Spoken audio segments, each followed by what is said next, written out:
శ్రీమాత్రే నమ. జయ గురు దత్తాత్రేయ నమ. ఈ వీడియోలో మనం మే 18వ తారీఖున కుంభరాశిలో ప్రవేశిస్తున్నటువంటి రాహుగ్రహ ప్రభావం వివిధ రాశుల వారి మీద ఏ విధంగా ఉండబోతుంది అని తెలుసుకుందాం. అసలు ఈ యొక్క మానవ జీవితంపై గత జన్మ కర్మ ఫలితాలను ఈ జన్మలో అనుభవించే విధంగా ఈ రాహుకేతువులు ఈ జాతకుల మీద ఎక్కువ ప్రభావాన్ని చూపడం జరుగుతూ ఉంటుంది. ఈ రాహువు ఈ భూమి మీద ఉన్నటువంటి సకల సౌకర్యాలకి, కోరికలకి, ఆశలకి కారణమవుతూ ఉంటాడు. రాహువు డిటాచ్మెంట్ మాట. ఏదైనా ఒక బంధాన్ని స్వీకరించడం, ఆ బరువు బాధ్యతలు మోయడం, విపరీతమైనటువంటి ఆశలకి, కోరికలకి, వ్యామోహాలకి ఈ రాహుగ్రహం కారణం అవుతూ ఉంటుంది. వారి వారి జన్మజాతకంలో రాహు ఉన్న ప్రాంతాన్ని బట్టి, అంటే రాహు ఉన్న రాశిని బట్టి, ఏ గ్రహంతో కలిసి ఉండే దాన్ని బట్టి ఆ జాతకుడి యొక్క అభివృద్ధి, అతని యొక్క కోరికలు, ఆశలు, ఆశయాలు, పతనం ఇవన్నీ కూడా రాహుగ్రహ ప్రభావం బట్టే ఉంటుంది. వారి యొక్క జన్మజాతకంలో రాహు శనితో కలిసి ఉంటే జాతకుడు జీవితంలో ప్రథమంలో కష్టాలు పడినప్పుడు కూడా తర్వాత చాలా అత్యున్నత స్థాయికి వృత్తిపరంగా, పారిశ్రామికవేత్తగా, అంటే ముందు ఒక కార్మికుడిగా జీవితం ప్రారంభించి ఒక పారిశ్రామికవేత్తగా అతని శకం ముగించడం జరుగుతూ ఉంటుంది. అదే రాహువు గురుగ్రహంతో కలిసినప్పుడు జాతకుడు తన యొక్క నిజాయితీని పాడు చేసుకొని వివిధ రకాల అలవాట్లకి, వ్యసనాలకి, బలహీనతలకి లోనై ఇంచుమించుగా 36 సంవత్సరాల వరకు కూడా పతనావస్థ చెంది దాని తర్వాత జీవితం అభివృద్ధి చెందడం జరుగుతూ ఉంటుంది. అంటే సాధారణంగా ఒక విద్యార్థి జీవితం పాడైంది, ఒక వివాహ వ్యవస్థ పాడైంది, ఒక వ్యాపారం నష్టపోయాం, ఒక వ్యవస్థ పాడైందంటే ఈ గురు రాహులు కలిసినటువంటి ఈ గురుచండాల యోగం కూడా కారణమవుతూ ఉంటుంది. ఎక్కువగా మనిషి జీవితంలో సుఖ సౌఖ్యాలు అనుభవించాలన్నా, బాగా పతనావస్థ చెంది అనేక రకాల జైలు శిక్షలు కానీ, అనారోగ్య సమస్యలు కానీ పొందాలంటే ప్రధానం రాహువే కారణమవుతుంటాడు. అందుకనే నిరంతరం రాహుగ్రహం గోచార రీత్యా అయితేనే, దశల రీత్యా అయితేనే సాధారణంగా మనం దాన్ని గమనిస్తూ ఎప్పటికప్పుడు రాహుగ్రహం చెప్పిన విధంగా మనం నడుచుకుంటూ తగు పరిహారాన్ని చేసుకోవడం వల్ల రాహు యొక్క అనుగ్రహం ఉందంటే జాతకుడు సాధారణ స్థాయి నుంచి కోటీశ్వరుడు అవ్వడం జరుగుతుంది. అదే రాహుగ్రహం కోపానికి గురయ్యారంటే చాలా పతనావస్థకి గురై చివరి జీవితం జైల్లో కానీ, బాగా రోగాలతో హాస్పిటల్లో కానీ మరణానికి కూడా రాహువే కారణమవుతుంటాడు. ఏదేమైనా ఒక వ్యక్తి జాతకం సంతోషంగా, ఎటువంటి నిందలు లేకుండా, ఎటువంటి జైలు శిక్షలు, రోగాలు లేకుండా ఒక మంచి పేరుతో నడవాలంటే రాహుగ్రహ స్థితి చాలా ఇంపార్టెంటు. అందువల్లనే మనం ఇప్పుడు రాహుగ్రహం ఏ విధంగా ఏ రాశుల వారికి ప్రభావం చూపుతుందో తెలుసుకునే ప్రయత్నం చేద్దాం. మేషరాశి వారికి రాహుగ్రహ ప్రభావం పరిశీలించినప్పుడు, మరి రాహు ఏదైనా 11వ స్థానంలోకి వచ్చినప్పుడు, ఏ రాశి వారికైనా 11వ స్థానంలోకి ఈ పాపగ్రహాలు ప్రవేశించినప్పుడు జాతకుడు తన యొక్క అభివృద్ధిని ఖచ్చితంగా పొందడం జరుగుతూ ఉంటుంది. అంటే రాహువు శనిలాగా ఫలితాన్ని ఇస్తాడు. అలాగే శని యొక్క కారకత్వాలైనటువంటి అష్టమ భావానికి, వ్యయభావానికి కూడా కారణమవుతుంటాడు. కాబట్టి ఆ ఫలితాలు జాతకుడికి అనుకూలంగా మారడం జరుగుతూ ఉంటుంది.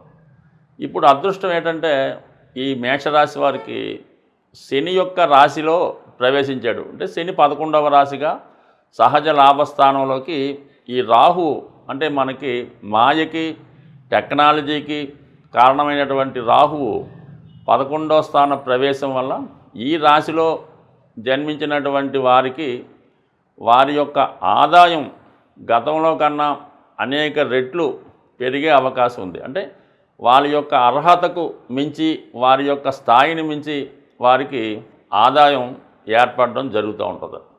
అంటే ముఖ్యంగా ఏంటంటే ఇది సులభంగా తక్కువ శ్రమతో ఎక్కువ ధనాన్ని సంపాదించడం జరుగుతుంటుంది. ముఖ్యంగా ఇది ఈ మేషరాశిలో ఎవరైతే టెక్నికల్ రంగంలో, సాఫ్ట్వేర్ రంగంలో ఉన్నారో వాళ్ళకి, అలాగే రైల్వే సంబంధించినటువంటి అన్ని రకాల ఉద్యోగాలకి, అలాగే సినిమా పరిశ్రమకు సంబంధించిన వాటిలోకి, కెమెరా, టీవీ, ఫోటోగ్రఫీ, యాడ్స్, ఇప్పుడు ఉన్నటువంటి సోషల్ మీడియా, ఇటువంటి రంగాల్లో అంటే కేవలం వారి యొక్క మేధస్సుతో ఎటువంటి పెట్టుబడి లేకుండా కృత్రిమంగా ధనాన్ని సృష్టించగలిగే వాళ్ళందరికీ కూడా ఈ 11లో ఉన్నటువంటి రాహు వారికి ఎక్కువ ధన లాభాన్ని తెచ్చిపెట్టడం జరుగుతుంటుంది. అలాగే గురువు 11వ భావానికి కారకగ్రహం అవుతుంటాడు. సో అందువలన విద్యా సంబంధించిన విషయాల్లో ఎవరైతే ఉన్నత స్థాయి మెడికల్ రంగంలో ప్రవేశించాలనుకున్నా, హైయెస్ట్ టెక్నాలజీ కలిగినటువంటి ఐఐటి లాంటి ఇంజనీరింగ్ కాలేజీల్లో ప్రవేశం పొందాలన్నా కంపల్సరీగా రాహు మీకు ప్రవేశాన్ని ఇవ్వడం జరుగుతూ ఉంటుంది. అలాగే విదేశ విద్య అభ్యసించాలనుకున్నా, ముఖ్యంగా యూకే, యుఎస్ లాంటి డెవలప్డ్ కంట్రీస్లో బాగా ఉన్నత స్థాయి కాలేజీల్లో సీటు రావడానికి కూడా ఈ రాహుగ్రహం కారణం అవుతూ ఉంటుంది. సో ఈ విధంగా జీవితంలో 11వ స్థానంలో అన్ని గ్రహాల కన్నా రాహుగ్రహం బలమైనది. అలాగే కుంభరాశి ఈ రాహుకి స్వక్షేత్రం అవడం వల్ల 100% ఈ రాశి వారికి వారి టెక్నాలజీని అనుసరించి కంపల్సరీగా మీ యొక్క అభివృద్ధి, ఆదాయం కూడా పెరిగే అవకాశం ఉంది. అలాగే మీకు విదేశంలో ఉన్నటువంటి మీ మిత్రులు, మీ యొక్క ఏదైనా మీరు ఒక ఇండస్ట్రీ ప్రారంభించాలన్నా, ఒక సంస్థ ప్రారంభించాలన్నా వారి యొక్క సహకారం మీకు సంపూర్ణంగా లభిస్తుంది. అంటే ఇక్కడ మీరు చేయవలసిందల్లా ధైర్యంగా మీరు ఒక ప్రాజెక్టుని తయారు చేసుకుంటే అది కంపల్సరీగా సక్సెస్ అయ్యి మీకు ఎంత ధనాన్నైనా, అంటే వాటాల రూపంలో కానీ, ఫారెన్ ఇన్వెస్ట్మెంట్స్ రూపంలో కానీ కంపల్సరీగా మీరు ఒక 1% ఇన్వెస్ట్మెంట్ చేస్తే 99% బయట వారి సహకారంతో మీ యొక్క అభివృద్ధి కలిగే అవకాశం ఉంది. అతి తొందరగా అలాగే చూస్తుండగానే ధనం సంపాదించే కోటీశ్వర్లు ఎవరైనా ఉన్నారంటే వారి యొక్క జన్మ జాతకంలో ఖచ్చితంగా రాహు ఏకాదశ స్థానంలో ఉండడం జరుగుతూ ఉంటుంది. పైపెచ్చి ఏంటంటే ఇప్పుడు ఉన్నటువంటి మేషరాశి వారికి ఈ 11వ స్థానంలో ఉన్నటువంటి రాహువు పైన గురువు యొక్క శుభదృష్టి పడుతుంది. ఈ కారణం వల్ల అటు మీకు వ్యక్తిగత ఆకర్షణ పెరుగుతుంది, ధనాకర్షణ పెరుగుతుంది.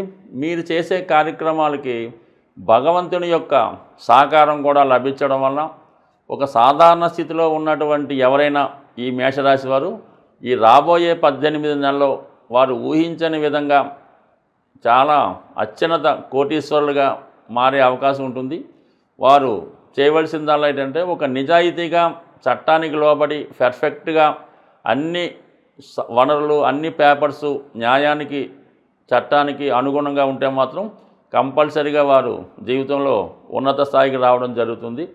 ఒక సాధారణ రియల్ ఎస్టేట్ వ్యాపారి కూడా ఫ్యూచర్లో ఒక గొప్ప పారిశ్రామికవేత్తగా, రియల్ ఎస్టేట్ ఓనర్గా మారే అవకాశం ఉంటుంది. ఏదైనా గ్రహం మనకి ఇబ్బంది పెట్టినా, లాభాన్ని ఇచ్చినా మనం దాన్ని అనుకూలంగా మార్చడం బట్టి ఉంటుంది. ఏదైనా ఒక గ్రహం మనని ఇబ్బందులు పెడుతుందంటే ఖచ్చితంగా దాని తర్వాత అది మంచి ఫలితం ఇస్తుందని అర్థం చేసుకోవాల్సి ఉంటుంది. అయితే మనం ఆ ఇబ్బందుల్ని ఎదుర్కోవాల్సి ఉంటుంది. అది ఏ విధంగా అంటే మన ప్రవర్తన, మన నడవడిక ద్వారా ఎదుర్కోవాల్సి ఉంటుంది. సో ఈ కారణం వల్ల రాహువు ఏదైనా మనం ఒక విధంగా అనుకుంటుంటే వేరే విధంగా తన ఫలితాన్ని ఇవ్వడం జరుగుతూ ఉంటుంది.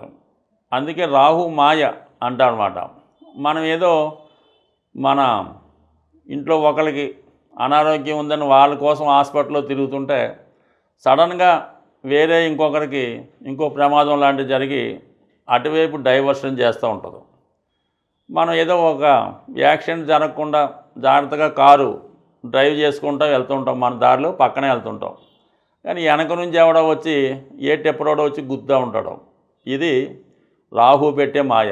మనం ఎంత జాగ్రత్తగా ఉన్నా వేరే యాంగిల్ ద్వారా మన గత జన్మలో ఉన్నటువంటి కర్మల్ని ఈ జన్మలో అనుభవించేలాగా చేస్తూ ఉంటాడు.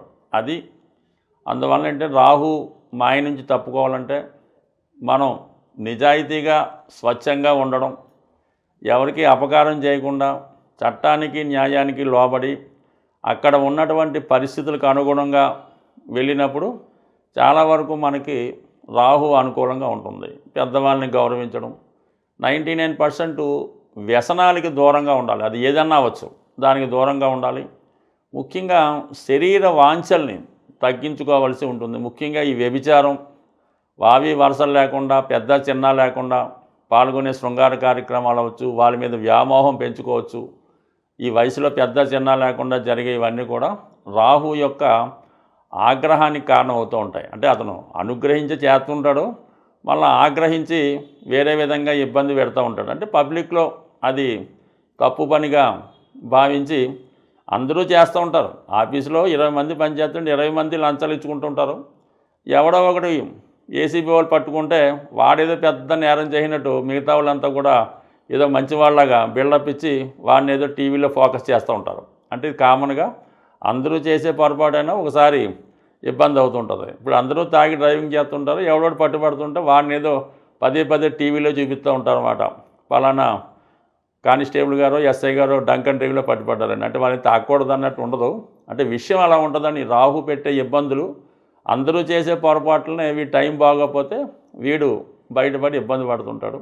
ఇటువంటి చిన్న చిన్న సమస్యలను బయటపడాలంటే ముందు మనల్ని మనం సంస్కరించుకోవాలి. దాని తర్వాత ఏంటంటే ఈ మినుములు, మరి రాహు యొక్క దినుసుగా మినుములు కాబట్టి ఇది ఏదైనా ఆదివారం రోజు, శనివారం కానీ ఈ మినప గారెలు తయారు చేసి ఏదో ఒక 4 కేజీలు నానబెట్టి తయారు చేయించి ఆ మినపగారెలు తయారు చేయించి 4 చెప్పిన ఒక ప్యాకెట్, దాంట్లో మళ్ళా దానికి కావాలని చట్నీ అది వేసి ఏదన్నా వృద్ధులకి, వ్యాధితో బాధపడుతున్న వారికి, తినడానికి లేని వారికి ఈ ప్యాకెట్లు పంచిపెట్టవలసి ఉంటుంది. అంటే రాహు 4 సంఖ్య కాబట్టి 4కో 40 మందికో పంచిపెట్టచ్చు. అలాగే వాళ్ళకి ఏదన్నా ఇష్టమైనవి కూడా ఇవ్వచ్చు. అయితే ఏదన్నా ఎవరైతే రాహుతో పీడించబడుతుంటారో అంటే చాలా భయంకరమైనటువంటి వ్యాధులు, అలాగే వృద్ధాప్యం, అలాగే కొంతమంది ఈ అదే స్త్రీలు అబ్బాయిలు అని కాదు కానీ కొద్దిగా ఇటువంటి వ్యభిచారం అలాగ ఉన్న వాళ్ళకి ఈ విధంగా చేయడం వల్ల, వారికి సేవ చేయడం వల్ల, నారాయణ సేవని గతంలో ఈ సాయిబాబా పుట్టపర్తి సాయిబాబా సంస్థానంలో ఇటువంటి వాళ్ళందరినీ నారాయణ సేవను వాళ్ళంతా స్నానం చేయించి ఫుడ్ పెడుతుండేవారు. అలా చేసినా అనుకూలిస్తూ ఉంటుంది. అలాగే ఈ విధంగా మినపగారెలు పంచిపెట్టచ్చు. ఇంకా అనేక రెమెడీస్ ఉన్నాయి. ముఖ్యంగా ఏంటంటే అమ్మవారి ఏదైనా ఒక శక్తి స్వరూపం, కాళీమాత, దుర్గామాత, ఏదైనా ఈ సింహం మీదో పులి మీదో ఉన్నటువంటి అమ్మవారిని ధ్యానించడం వల్ల ఈ దసరా నవరాత్రులు, ఈ గుప్త నవరాత్రులు వస్తున్నప్పుడు విధి విధానంగా దీక్షగా ఉండడం వల్ల, ముఖ్యంగా మత్తు పదార్థాలకి, వ్యసనానికి దూరంగా ఉంటే రాహు బ్రహ్మాండంగా అనుగ్రహించే అవకాశం ఉంటుంది. స్వస్తి.